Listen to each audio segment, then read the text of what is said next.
defee Serigne Touba liñ ciy wax du ñun kese waaye monde islamique ñëpp a ko nangul ñëpp ponkal yëpp Serigne Baye Jaxate lu mu ko waxoon te ne ko la dee fi wut lépp nji tey jii ñu denc fi yow la dee fi wut nekkatul Makka ki Faasa ki xaay fu as njariñ ma sa nekk ak barke jug na fa tey ay xotta des fépp yow mi Bamba yaa di nga ñaay lu man di xew noo ngi lay yaakaar ak ay bége nun sarax nu làqu nu yaa gën ay nijaay gën i baay yaa ëpp julli gu baax ak wird ëpp tasab gën fopp koor ak ajak dem jàkka yaay sunu waay te ki ko wax du jaayil dafa xam yàlla am yàlla di abid di aarif billahi di alim kulli fannin kon Serigne Bamba sunu njariñ la ñu Sénégal Antoine Marc Lassé c'est un Français il est né en France mu ngi nekkoon chef bu mag en France. En 1912, la France l'a dépêché pour venir enquêter sur Cheikh Ahmadou Bamba. Il est resté avec le CR de 1912 à 1915 avant d'écrire un article pour nous clarifier sur les choses de Cheikh Ahmadou Bamba. Qu'est-ce qu'il a dit? Il a dit que ce Cheikh Ahmadou Bamba détient certes une puissance innée dont la raison ne parvient pas à expliquer la source et saisir la sympathie.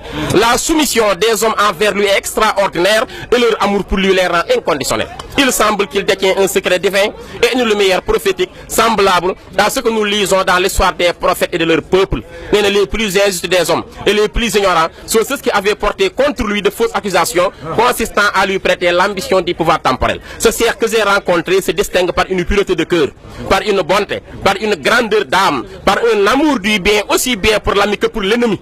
Qualité pour lesquelles ses prédécesseurs l'auraient envié quelque grand que fût leur prestige, leur piété et leur sainteté. Mais je sais que les saints et les prophètes qui ont mené une guerre sainte l'ont fait sans disposer de la moitié de la force de disposer Cheikh Ndiarème que j'ai rencontré au cours de ma vie mu ngi archive nationale Antoine Marc Lassé moo ko bind.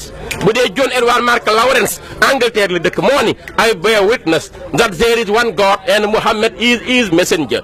ñu ni tekk mu ni the aborts and the neighbors chosen by Ahmad Bamba are self-treat against all that causes disgrace. nee na maa ngi seere ne yàlla kenn la anglais la wax. yenent bi la yónni waaye Serigne Bamba ñi ko sopp ak ñi ànd ak moom mucc nañu ci loru adduna mucc ci loru àllaaxira.